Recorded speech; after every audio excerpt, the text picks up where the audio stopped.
పూర్వకాలంలో వరలక్ష్మి వ్రతం అంటే చాలా సింపుల్గా తేలిగ్గా అయిపోయేదండి. ఎలాంటి ఆడంబరాలు లేకుండా పూజకి అమ్మవారి పటం ఉన్నదా, నైవేద్యాలు చేసామా, 2 స్తోత్రాలు చదివామా, 2 పూలు అక్షంతలు సమర్పించామా, ఇవి మాత్రమే చూసేవారండి వరలక్ష్మి వ్రతం అంటే. కానీ ఇప్పుడున్న సోషల్ మీడియా ప్రభావము, పెద్ద పెద్ద విగ్రహాలు, పెద్ద పెద్ద డెకరేషన్ సామాగ్రి, పూజలో భక్తి తక్కువవుతుంది, ఆర్భాటం ఎక్కువ అవుతుందండి. మనం అసలు పూజ ఎందుకు చేసుకుంటాము? వరలక్ష్మి వ్రతం కథ అర్థం ఏంటి? చారుమతి.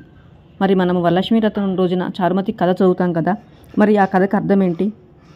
చారుమతి అంటేనే భక్తిభావము, ఇంట్లో పిల్లలకి సేవ, అత్తమామలకు సేవ, ఇరుగు పొరుగు వారితో స్నేహంగా ఉండడము, పిల్లల్ని మంచి పద్ధతిలో పెంచడము, ధార్మికంగా నడుచుకోవటము. అలా చేయటం వల్లనే చారుమతికి లక్ష్మీదేవి కటాక్షం కలిగింది. మరి మనం ఇప్పుడు ఏం చేస్తున్నామండి? పూజ మీద మనసు లగ్నం చేయటం మానేసి, అమ్మవారిని ధ్యానించటం మానేసి, ఈ వస్తువు ఉందా పూజలో, ఆ వస్తువు ఉందా, ఇది చిన్నగా అయింది, అది పెద్దగా అయిందని చెప్పేసి వస్తువుల మీద శ్రద్ధ ఎక్కువైపోయిందండి.